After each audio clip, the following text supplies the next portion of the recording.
E aí, ficaram com alguma dúvida sobre UX? Pode perguntar aí que eu respondo, viu?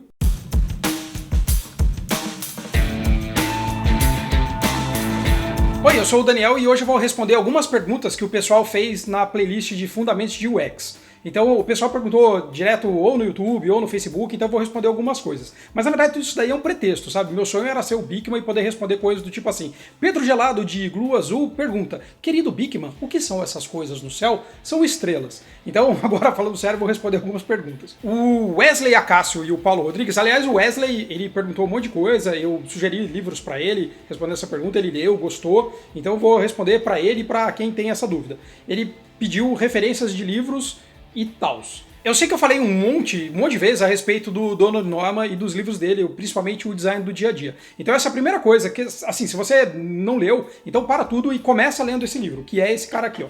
O primeiro livro, então, que eu já falei um monte de vezes, é o Design do Dia a Dia, do Donald Norman, que é um livro a respeito da relação das pessoas com seus produtos. Então isso daqui é pré-internet, é um livro super antigo, e ele vai falar então da relação de uma pessoa com PABX, ou então com videocassete, coisas desse tipo. Ele coloca alguns conceitos que os designers não usavam, então de affordance e coisas desse tipo. Vale a pena, é um livro fundamental. Se você não é designer, se você trabalha com TI, você é gerente, projeto, qualquer coisa, você tem que ler esse livro, porque esse livro realmente é muito bacana. Depois que o Norman escreveu esse livro, as pessoas às vezes acusavam ele de ter uma preocupação muito maior com a função das coisas do que às vezes com a aparência. Então ele fez um outro livro para tapar esse gap que ele entende que ficou, que é o design emocional. Então também é do Donald Norman, e esse livro ele vai falar um pouco mais a respeito da relação emocional que a gente tem com os objetos. Ou seja, por que tem objeto que eu adoro e tem objeto que eu detesto? Então por que tem coisas que eu, sei lá, fico com raiva de usar e tem coisas que eu fico super feliz usando? Então ele escreveu esse livro com esse intuito. Aliás, uma coisa divertida, na capa tem esse espremedor de laranja do Philip Stark, que o Norman disse que ele tem uma edição especial banhado a ouro. Então ele não pode espremer a laranja no espremedor de laranja, porque senão estraga. Então um produto que deveria ser puramente um utensílio doméstico acaba sendo uma obra de arte. Ele é tão bacana, é tão bonito que ele virou uma obra de arte para ele. A coisa bacana nesse livro mesmo é que ele vai falar a respeito dessa relação que a gente tem, às vezes, de amor à primeira vista por um produto.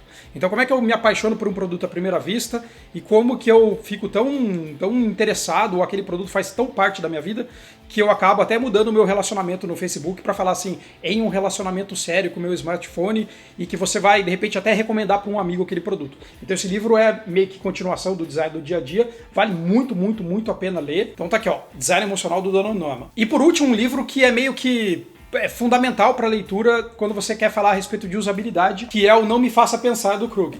Esse livro, esse aqui é a capa nova do livro, essa aqui eu acho que é a terceira edição. Então a capa antiga ele é branco e tem um botãozão amarelo, assim, Não Me Faça Pensar. Esse livro, cara, esse livro é muito antigo, ele é tipo a primeira leitura de todo mundo que começou a trabalhar com usabilidade. Eu citava esse livro quando eu dava aula de web design, sei lá, 10 anos atrás. E tem uma coisa interessante dele, é que, agora a parte metalinguístico, retroalimentado, etc. Inception, que nesse livro ele está falando do design do dia a dia. Então esse livro está citando aquele outro livro que é mais antigo. Ele vai falar de hierarquia, de como você faz um produto ser mais fácil, principalmente agora nessa edição nova falando também um pouco de mobile. Então falando de site mais fácil, coisas desse tipo. Vale a pena ler, todo mundo tem que ler isso daqui, é muito legal. Ele também não é uma leitura chata, ele tem muito exemplo visual de como uma coisa poderia ser melhorada ou piorada. Então vale a pena ler. Como só você ler o livro às vezes não faz você ter toda aquela imersão, tem uma coisa muito interessante chamada UX Book Club. Esse UX Book Club é uma coisa, quando você junta um grupo de pessoas, escolhe um tema, um livro do mês, por exemplo, Não Me Faça Pensar, todo mundo compra aquele livro, junta para todo mundo ler aquilo e senta e conversa a respeito. Pode ser a respeito de um capítulo, pode ser a respeito do livro todo. Então dá uma procurada se tem um UX Book Club na sua cidade. Tem em São Paulo, tem em Belo Horizonte, aqui em Campinas não tem, eu acho que a gente já tentou fazer. Então se não tiver, faz um, porque é um negócio que é super interessante. E a dica fundamental, assim, fundamental se você quer estudar a respeito de UX, vai aprender inglês. Faz um curso de inglês, você tem que saber ler em inglês, porque a maior parte do conteúdo novo, do conteúdo moderno a respeito da experiência do usuário, ele chega em inglês pra gente. Então o que acontece é que Se você não souber ler inglês, você vai ler só, tipo, com 3 dias de atraso, que é quando alguém traduz ou coisa desse tipo. Então vai estudar inglês, isso vale muito a pena pra tua vida. Olha, um momento, tipo, pô, vamos pensar na sua vida, na vida das crianças. E principalmente no seguinte, muito texto que tem em português a respeito de design, não tô falando nem de UX em si, de design, vai discutir você ficar no Corel fazendo bolinho ornar. Isso não é design. Então, os textos em inglês, tem muito texto que faz o design ser orientado a negócio. Então, os textos de design thinking, coisas desse tipo, estão primeiramente em inglês. Então, vale a pena, vai estudar inglês e vai ler essas coisas direto nos blogs gringos, direto nos sites gringos que tem cursos de usabilidade, de UX e coisas desse tipo. Então, vale a pena mesmo, cara, estuda inglês. Então, antes de qualquer um desses daí, cara, faz o curso de inglês. Bom, o Gustavo Bissoli, depois você me fala aí como é que você fala o seu nome, ele perguntou o seguinte: o que a gente faz quando a gente não tem o escopo definido? Se a gente cobra e tal. Bom, esse negócio de você não ter o escopo definido, eu comentei o seguinte: se você não tem o escopo definido, é difícil você até falar quanto custa um projeto, qual a dimensão dele, quantas pessoas você precisa numa equipe. Você precisa ter esse escopo para poder saber até o que é que você está fazendo. O que acontece, que eu acho que tem a ver com a pergunta dele, é o seguinte: muita gente procura uma agência digital para fazer um site, por exemplo, e o cara já procura sabendo o que ele quer fazer. Isso daí meio que já restringe o escopo, ou seja, restringe a solução ao que a tua empresa faz. E às vezes o problema é outro. Então eu brinco na aula o seguinte, que se você vai procurar uma vidraçaria para fazer alguma coisa para separar um ambiente de outro na tua casa, provavelmente a solução daquilo vai ser vidro. Se você procurar um cara que trabalha com tijolo, a solução vai ser tijolo. Então quando você procura uma empresa que trabalha com design de interface, você provavelmente já imagina que o escopo daquilo, ou seja, a solução do problema é uma interface. Dá para você fazer sem ter o escopo? Cara, meio que não dá. O que acontece é assim: muita gente vende a execução. Quando você vende a execução, você às vezes não cobra o escopo porque você vai ou embutir o preço do escopo no valor da execução, ou porque você imagina que alguém vai chegar com uma execução. Em agência de publicidade, por exemplo, as pessoas vendem planejamento, as pessoas vendem, às vezes, storyboard numa produtora de vídeo, coisas desse tipo. Então tudo isso tem a ver com você vender o escopo. A gente vende escopo na Wizen? Às vezes a gente vende. O mais provável é que a gente trabalhe junto com analistas de requisito para poder mapear qual vai ser a solução.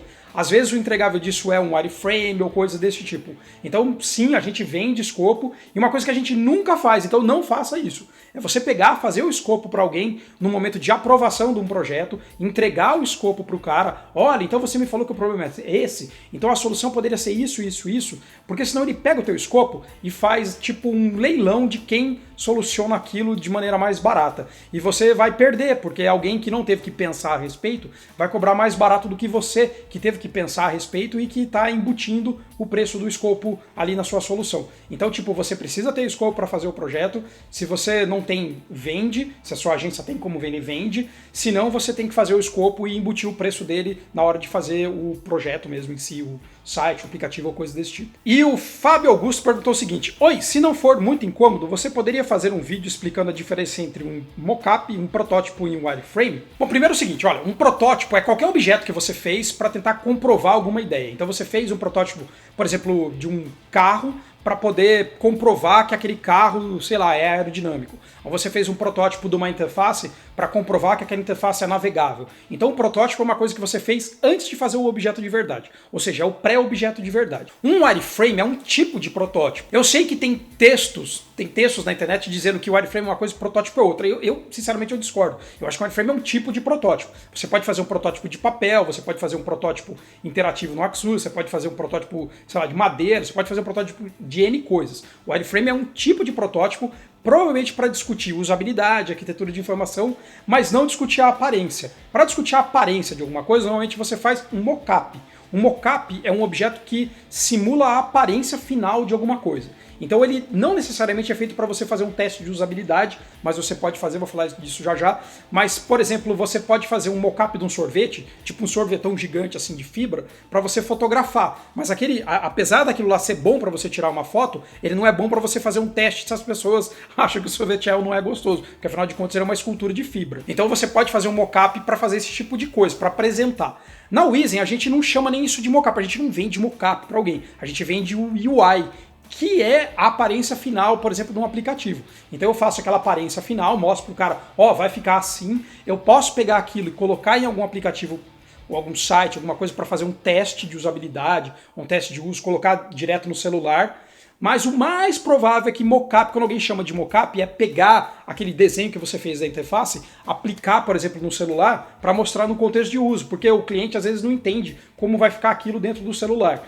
ou como vai ficar aquilo dentro do monitor, ou como vai ficar um pôster na tua parede, ou como vai ficar, sei lá, um rótulo aplicado numa garrafa. Então os mockups, que tem muito mockup de Photoshop para você baixar, provavelmente é alguma coisa para simular a aparência final daquilo, mas não necessariamente para fazer um teste de usabilidade, não necessariamente aquilo é para testar, é mais para aparentar que aquilo está pronto. Bom, obrigado pelas perguntas que vocês fizeram.